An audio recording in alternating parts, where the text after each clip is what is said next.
Hello my dear students, आज मैं आपको ऑर्गेनिक का चैप्टर 1 क्लास 12th का चैप्टर 10 सेकेंड बुक का चैप्टर 1 नाम है इसका halo alkane and hello arenes. Arenes में और एल्केन हेलो एल्केन्स में ये एंड पार्ट लगाना भूल गए एडिटर साहब, लेकिन कोई बात नहीं, हमें तो याद है। Haloalkanes and haloarenes इसका इंट्रोडक्शन पार्ट है ये। हेलो एल्केन्स और हेलो एरीन्स क्या होते हैं, कितने तरीके के होते हैं, किस हेलो एल्केन या किस हेलो एरीन पे किस तरीके की हाइब्रिडेशन होती है, बस इसके अंदर हम यही पढ़ेंगे। और नेक्स्ट लेक्चर में #02 के अंदर हम पढ़ेंगे प्रिपरेशन ऑफ हेलो एल्केन्स। ऐसे ही करते करते physical, chemical, ETC questions, conversion, reasoning, सारे क्वेश्चंस हम करेंगे इसके अंदर। तो चलिए स्टार्ट करते हैं इस लेक्चर को।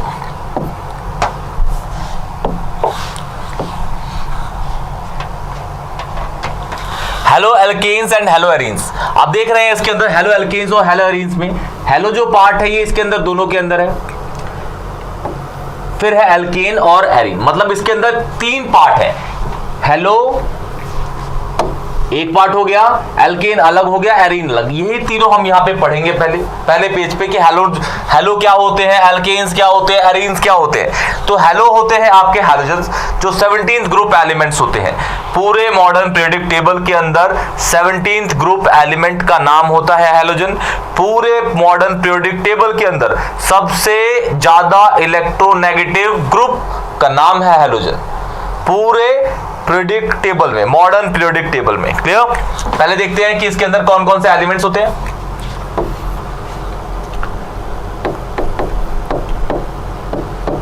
Elements, size,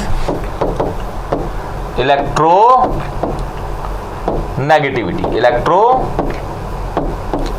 negativity.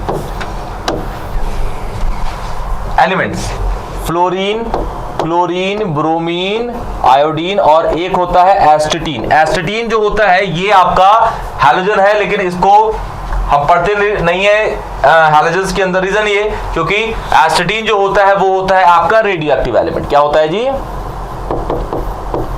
रेडियो, बहुत ज्यादा रिएक्टिव होता है भाई एस्टेटीन, इसलिए हम इसको पढ़ते नहीं है, ठीक है। लेकिन हमें पढ़ना है fluorine, chlorine, bromine, iodine. Fluorine के बारे में दुनिया जानती है। फ्लोरीन पूरे मॉडर्न पीरियोडिक टेबल का सबसे ज्यादा इलेक्ट्रोनेगेटिव एलिमेंट का नाम है फ्लोरीन।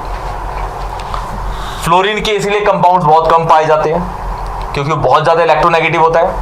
हैलोजन्स में इसको तो हम ज्यादा यूज ही नहीं करते, और आयोडीन के भी कम पाए जाते हैं। रीजन ये क्योंकि आयोडीन का साइज बहुत बड़ा होता है। साइज बहुत बड़ा होने के कारण इसको एकोमोडेट करना बहुत मुश्किल होता है। जहां भी जाएगा बड़ा है, अगल बगल में रिपल्शन लाता है, अगल बगल में रिपल्शन लाएगा। रिपल्शन लाने से वो क्या करता है, अपने ही कंपाउंड में अनस्टेबिलिटी क्रिएट कर देता है। अनस्टेबिलिटी क्रिएट करते ही कंपाउंड हो जाता है बेकार, जो फॉर्म ही नहीं होता। उसकी पॉसिबिलिटी ऑफ फॉर्मेशन बहुत कम हो जाती है, एग्जिस्टेंस ऑफ फॉर्मेशन बहुत कम हो जाती है नेचर के अंदर। इसलिए आयोडीन के कंपाउंड भी बहुत कम पाए जाते हैं, या फिर जहां पे बहुत ज्यादा आयोडीन लगे हैं वो कंपाउंड एग्जिस्ट ही नहीं करता। या आपने S block, P block elements में पढ़ा होगा 11th क्लास के अंदर, क्लियर। तो इसके अंदर देखते हैं पहले साइज। ऊपर से नीचे तक जो साइज होता है वो इसका इंक्रीज करता है, मतलब आयोडीन सबसे बड़ा है, उससे छोटा ये, उससे छोटा ये, सबसे छोटा फ्लोरीन। इलेक्ट्रोनेगेटिविटी की बात करें तो ऊपर से नीचे तक इलेक्ट्रोनेगेटिविटी डिक्रीज होती है, क्योंकि आपको पता है फ्लोरीन सबसे ज्यादा इलेक्ट्रोनेगेटिव एलिमेंट है। अच्छा, इलेक्ट्रोनेगेटिविटी को मेजर करने के लिए एक स्केल है, उसे कहते हैं रिक्टर स्केल, नहीं उसे कहते हैं पॉलिंग स्केल। क्या कहते हैं? Polling scale. रिक्टर स्केल होता है बेसिकली अर्थक्वेक को मेजर करने के लिए, मतलब हर चीज को मेजर करने के लिए एक स्केल है। मेरी हाइट है, इसको मेजर करने के लिए एक स्केल होता है। मेरे शरीर का एक वजन है, आपके शरीर का एक वजन है, उसको मेजर करने के लिए अलग स्केल है। हर चीज को मेजर करने के लिए बेसिकली एक स्केल है। इसी तरीके से इलेक्ट्रोनेगेटिविटी किसी भी एलिमेंट की अगर आपको मेजर करनी है तो उस स्केल का नाम है पॉलिंग स्केल। पॉलिंग स्केल से आप उसको मेजर कर सकते हैं कि इस फलाना फलाना एलिमेंट की इलेक्ट्रोनेगेटिविटी क्या होगी, उस फलाना फलाना एलिमेंट की इलेक्ट्रोनेगेटिविटी क्या होगी, क्लियर। वैसे तो अभी आपको मेमोराइज ही रखना है, अपनी मसल मेमोरी के अंदर इसको मेमोराइज करके ही रखना है। दूसरा है आपका एल्केन्स। क्या? एल्केन्स। एल्केन्स होते हैं आपके एलिफैटिक हाइड्रोकार्बन्स। एलिफैटिक जैसे CH3 CH3 इथेन हो गया, CH3 CH2 CH3 ये प्रोपेन हो गया, प्रोपेन CH3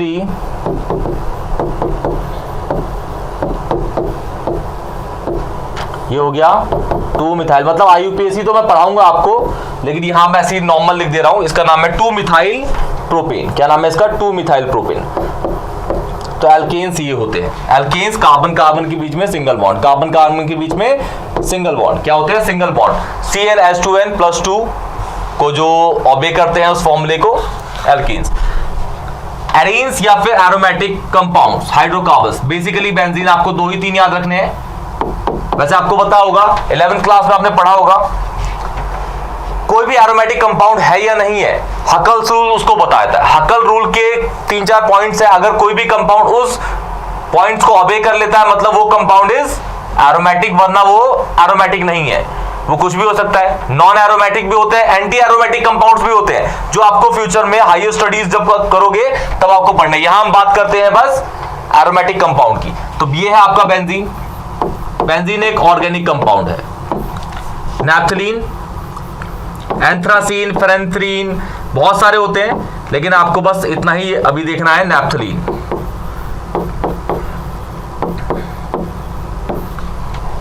तो हैलोजन आपको पता है क्या हो गए, एल्केन्स आपको पता है, एरीन्स आपको पता है क्या हो गए। तो इन दोनों, ये सारा बेसिकली यही है।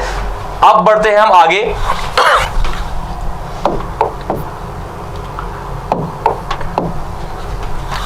हेलो एल्केन्स क्या होते हैं और हेलो एरीन्स क्या है, ये देखते हैं।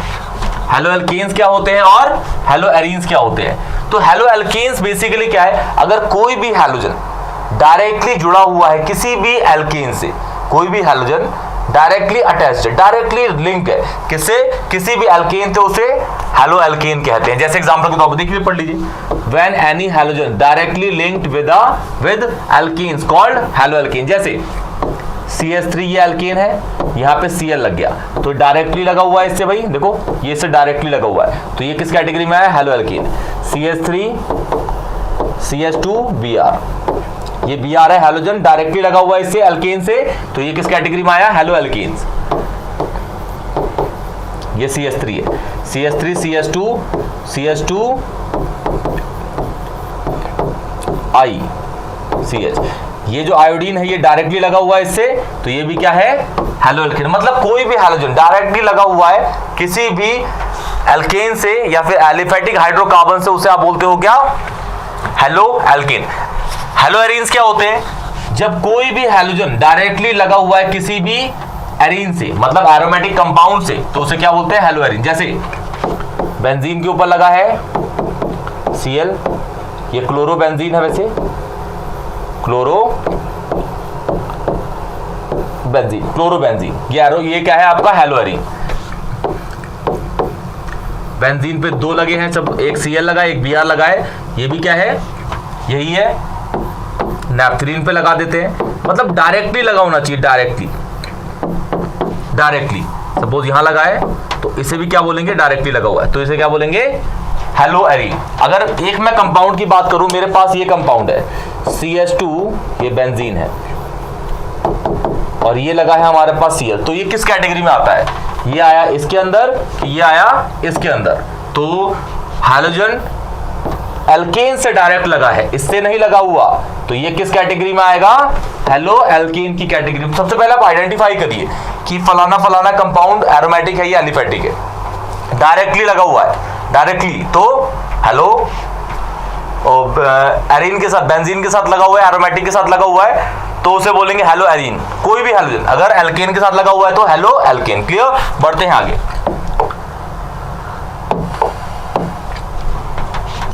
Types of haloalkanes, types of haloalkanes. 4 तरीके के आपके पास हैलाइड्स पाए जाते हैं। एक होता है मिथाइल हैलाइड, जिसको हम 0 डिग्री भी कहते हैं।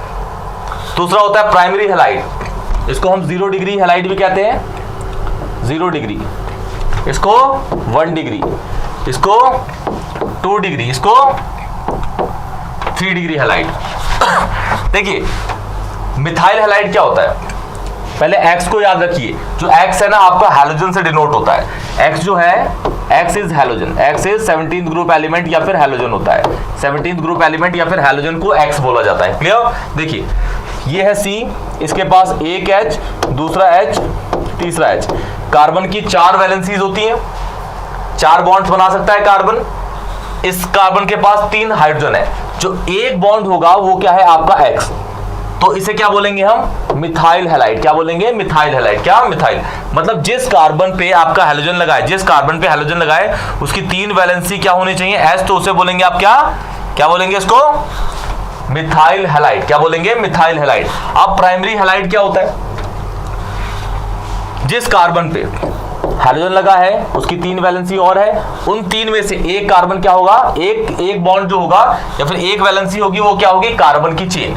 जैसे जिस कार्बन से आपका हैलोजन लगा है वो एक साइड से कार्बन की chain, R is alkyl chain, R is alkyl chain, alkyl chain, R is alkyl chain. R होता है आपका एल्काइल चेन। क्या होता है? एल्काइल। और बाकी के 2 क्या होंगे? एच, तो उसे बोलेंगे हम प्राइमरी हैलाइड। क्लियर?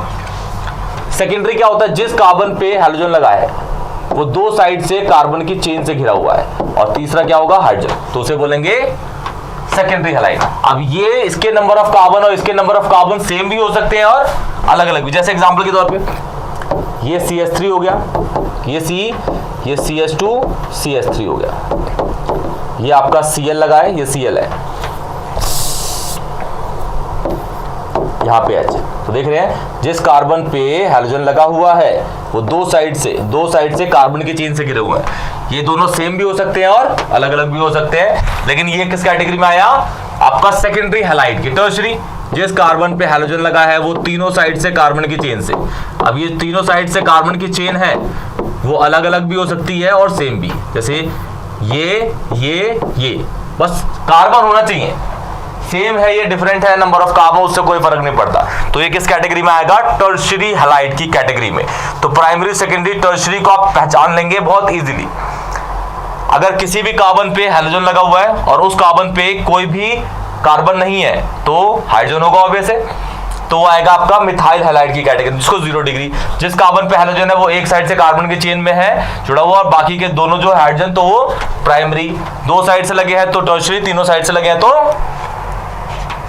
सेकेंडरी, और 2 साइड से लगे हैं तो सेकेंडरी, 3 साइड से लगे हैं तो टर्शियरी हैलो एल्केन्स या हैलाइड्स आते हैं। क्लियर? बढ़ते हैं आगे।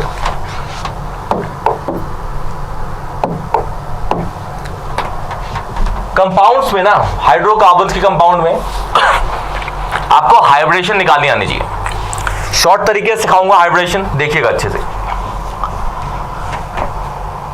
पहले एक टेबल बनाते हैं इसका। एक वर्ड है उसका नाम है electron pair. Electron pair, electron pair ना बेटा 2 कैटेगरीज में डिवाइड हो जाते हैं। इलेक्ट्रॉन पेयर 2 कैटेगरीज में डिवाइड हो जाते हैं। किसमें? 2 कैटेगरीज में डिवाइड हो जाते हैं इलेक्ट्रॉन पेयर। 2 कैटेगरीज में डिवाइड हो जाते हैं इलेक्ट्रॉन पेयर। पहला देखो, इलेक्ट्रॉन के जोड़े। अगर इलेक्ट्रॉन को जोड़ा बना दिया है तो लोन पेयर भी हो सकता है। इलेक्ट्रॉन का एक दूसरा जोड़ा बना दिया जाए तो बॉन्ड पेयर भी हो सकता है। क्या? Bond pair. लेकिन लोन पेयर कब होगा? जब वो इलेक्ट्रॉन्स नॉन बॉन्डिंग होंगे। मतलब डिफाइन द टर्म अगर बोलूं मैं लोन पेयर तो क्या होते हैं? Non bonding electrons are called lone pair. और फिर बॉन्ड पेयर क्या होंगे भाई? Bonding electrons are called what? Bond pair. क्या? अगर 2 इलेक्ट्रॉन्स किसी 2 एलिमेंट के बीच में फंसे हुए हैं तो वो होगा बॉन्ड पेयर। किसी भी एलिमेंट पे 2 आवारा इलेक्ट्रॉन है, 2 आवारा इलेक्ट्रॉन, तो क्या होंगे? Lone pair. क्योंकि वो तो भाई बॉन्डिंग में पार्टिसिपेट ही नहीं कर रहे, वो इधर उधर घूम रहे हैं। नॉन बॉन्डिंग इलेक्ट्रॉन है, कोई रिलेशन नहीं है, ना माँ की बात मानता है ना बाप की बात मानता है, तो रिएक्टिव भी होते हैं लोन पेयर। लोन पेयर समझ लीजिए, लोन पेयर रिएक्टिव होते हैं और नॉन बॉन्डिंग इलेक्ट्रॉन्स होते हैं। जहां पे लोन पेयर आया रिएक्टिविटी बन जाती है भाई, क्योंकि लोन पेयर होते हैं आवारा। कोई माँ बाप का उस पर काबू नहीं है, आवारा है वो। क्लियर? तो इलेक्ट्रॉन पेयर आपका Bp plus Lp। B electron pair से हाइब्रिडेशन की आपको वो बताता हूं मैं, ट्रिक बताता हूं। लोन पेयर तो एक ही तरीके के होते हैं, बॉन्ड पेयर 2 तरीके के होते हैं, सिग्मा और पाई। सिग्मा और पाई। देखिए जैसे हाइड्रोजन है, हाइड्रोजन और हाइड्रोजन के बीच में एक ही बॉन्ड होता है, ऑक्सीजन ऑक्सीजन के बीच में 2 बॉन्ड होते हैं, नाइट्रोजन नाइट्रोजन के बीच में 3 बॉन्ड होते हैं। अगर 2 एलिमेंट्स के बीच में एक बॉन्ड है तो वो सिग्मा बॉन्ड होता है। 2 एलिमेंट के बीच में 2 बॉन्ड है तो एक सिग्मा एक पाई। 2 एलिमेंट के बीच में 3 बॉन्ड है तो ऊपर वाला पाई, नीचे वाला पाई और बीच वाला सिग्मा। बीच वाला सिग्मा बॉन्ड कौन सा? बीच वाला सिग्मा बॉन्ड होता है। क्या होता है? बीच वाला सिग्मा बॉन्ड। और जो सिग्मा बॉन्ड है ये स्ट्रॉन्गर होता है किससे? Than pi. ये कौन थ्योरी बताती है? पूरी की पूरी इसको नोट कर लीजिएगा अलग से। ये वैलेंस बॉन्ड थ्योरी बताती है भाई 11th की valence bond theory. Valence bond theory ने सारी चीजें बताई। 2 एलिमेंट के बीच में एक बॉन्ड है तो सिग्मा, 2 एलिमेंट के बीच में 2 बॉन्ड है तो सिग्मा पाई, 2 एलिमेंट के बीच में 3 बॉन्ड है तो 2 पाई 1 सिग्मा, 2 एलिमेंट के बीच में 4 बॉन्ड कभी बन ही नहीं सकते। इसका आंसर बताइएगा क्यों होता है? 11th क्लास में पढ़ा होगा आप लोगों ने। क्लियर? डिस्क्रिप्शन में लिंक में आपको मैं नेक्स्ट टू नेक्स्ट वीडियो में बना के डाल दूंगा। अगर आपको नहीं पता होगा या फिर क्वेश्चन पूछना होगा तो क्वेश्चन पूछेगा, या फिर आता होगा तो जरूर बताइएगा। क्लियर? तो इसको लिख लीजिएगा। क्लियर? और सिग्मा बॉन्ड जो होता है वो स्ट्रॉन्गर होता है किससे? पाई से। ये भी हमारा वैलेंस बॉन्ड बताता है, क्योंकि सिग्मा बॉन्ड में जो ओवरलैपिंग होती है ऑर्बिटल्स की वो बहुत ज्यादा ओवरलैपिंग होती है। पाई बॉन्ड में ओवरलैपिंग कम होती है। सिग्मा बॉन्ड में हेड टू हेड होती है और उसमें होती है साइडवेज। साइडवेज में बॉन्ड का जो ओवरलैपिंग है, एक्सटेंड ऑफ ओवरलैपिंग होता है वो कम होता है, और सिग्मा में क्या होता है? ज्यादा। इसलिए sigma is stronger than pi. Clear? देखिए अगर लोन पेयर, अच्छा जो हम यहाँ बॉन्ड पेयर की बात कर रहे हैं वो बॉन्ड पेयर हमेशा कौन सा होगा? सिग्मा, क्योंकि वो स्ट्रांग होता है। अगर बीपी प्लस एलपी, और बीपी कौन सा? सिग्मा हमेशा। अगर 2 आया, 3 आया, 4 आया, 5 आया, 6 आया, 7 आया, 2 आया तो उसकी हाइब्रिडेशन होगी एसपी। 3 आया, 4 आया, 5 आया, 6 आया, 7 आया, 3 आया तो sp2, 4 आया तो sp3, फिर sp3d1, sp3d2, sp3d3। इस तरीके से है भाई, ये इस तरीके से। क्लियर? इस तरीके से इनकी हाइब्रिडेशन है। बस आपको कॉम्बिनेशन पहचानना है। क्या पहचानना है? कॉम्बिनेशन। अब मैं इसके क्वेश्चंस यहां कराऊंगा, ध्यान से देखिएगा। ठीक है? इसको मैं हटा देता हूं, इस वाले पोर्शन को। देखिए जैसे सपोज मेरे पास एक कंपाउंड है सी,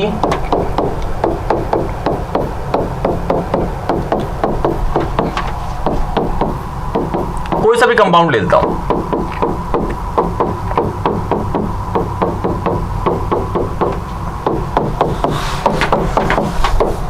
ये है H, ये पूरा एक कंपाउंड है, ये पूरा का पूरा एक कंपाउंड है। अब देखिए इसके अंदर सिग्मा पाई कौन कौन से है भाई, वो चेक कर लेते हैं। 2 एटम के बीच में एक बॉन्ड है सिग्मा, ये भी sigma sigma sigma sigma sigma sigma sigma sigma sigma, ये भी sigma sigma sigma sigma sigma sigma sigma sigma. 2 atom के बीच में 2 बॉन्ड है, एक पाई और एक सिग्मा, एक पाई और एक सिग्मा। देखिए कार्बन के आउटर मोस्ट शेल में 4 इलेक्ट्रॉन होते हैं और हर कार्बन ने 4 बॉन्ड बना रखे हैं भाई। इसने भी 4 4 4 4 4, हर ने 4 4 बना रखे हैं। मतलब किसी पे भी लोन पेयर की तो पॉसिबिलिटी नहीं है, क्योंकि सारे के सारे इलेक्ट्रॉन उसके बिजी हैं बॉन्ड फॉर्मेशन में। लोन पेयर का पत्ता कट गया, लोन पेयर का पत्ता कट गया। अब बॉन्ड पेयर पे 1 सिग्मा 2 सिग्मा, इसके लिए इस कार्बन की बात कर रहे हैं। 1 सिग्मा 2 3 4, तो इसकी क्या होगी हाइब्रिडेशन? 4 के लिए होती है sp3। क्या होगी? sp3। सेम इस कार्बन पे सिग्मा सिग्मा सिग्मा सिग्मा, तो इस कार्बन की भी क्या होगी? कार्बन की कह रहा हूं मैं, कार्बन की sp3। इस कार्बन के देखिए फिर से 1 2 3 4 sp3। इस वाले के देखिए 1 2 और 3, 3 ही है। 1 सिग्मा 2 सिग्मा 3 सिग्मा, ये तो पाई है, तो इसकी क्या होगी? sp2। क्या होगी? sp2। देखिए 3 के लिए क्या होती है? sp2। इस कार्बन की देखिए 1 2 3 4, तो फिर से इसकी क्या होगी? sp3। इसके लिए देखिए 1 2 3 4 sp3। क्लियर? तो आप किसी भी कंपाउंड में लोन पेयर और बॉन्ड पेयर को कैलकुलेट करके उसका हाइब्रिडेशन पता कर सकते हैं, लेकिन उसके लिए आपको उसका स्ट्रक्चर पता होना चाहिए भाई। स्ट्रक्चर नहीं पता तब तो परेशानी है। लोन पेयर्स आपको देखने पड़ेंगे, और ये तो आपने 11th क्लास में चैप्टर 4 में पढ़ लिया होगा। Lewis Stuart structure, VSEPR theory, ये सब आपने पढ़ लिया होगा। तब तो बहुत इजी है, और ऑर्गेनिक तो बहुत इजी होती ही है। बस कनेक्ट रहिए, वीडियोस को देखते रहिए। नेक्स्ट वीडियो में एक दिन छोड़ के लेके आऊंगा पूरी की पूरी प्रिपरेशन ऑफ हैलो एल्कीन, पूरा का पूरा प्रिपरेशन ऑफ हैलो एल्कीन, बहुत अच्छे तरीके से, बहुत इजी तरीके से कराऊंगा आपको, बहुत अच्छे और बहुत इजी तरीके से। बस आपको क्या काम करना है, 11th के थोड़े नोट्स को आप रिवाइज कर लीजिएगा। Stability of carbocation, stability of carbanion, stability of free radical, इसको दिमाग में छाप लीजिएगा। मार्कोनिक, एंटी मार्कोनिक रूल्स को आप थोड़ा प्रिपेयर कर लीजिएगा। सारा मैं कराऊंगा, लेकिन फिर भी प्रिपरेशन ऑफ हैलो एल्केन में कार्बोकेटाइन की स्टेबिलिटी, कार्बोएनाइन की स्टेबिलिटी और फ्री रेडिकल की स्टेबिलिटी आपको पता होनी चाहिए, और रिवाइज करेंगे तो आपका ही अच्छा होगा और समझ आएगा आपको। तो एक क्वेश्चन मैं देता हूं आप लोगों को, उसके लिए करिएगा, निकालिएगा उसकी हाइब्रिडेशन, हर कार्बन की हाइब्रिडेशन निकालिएगा।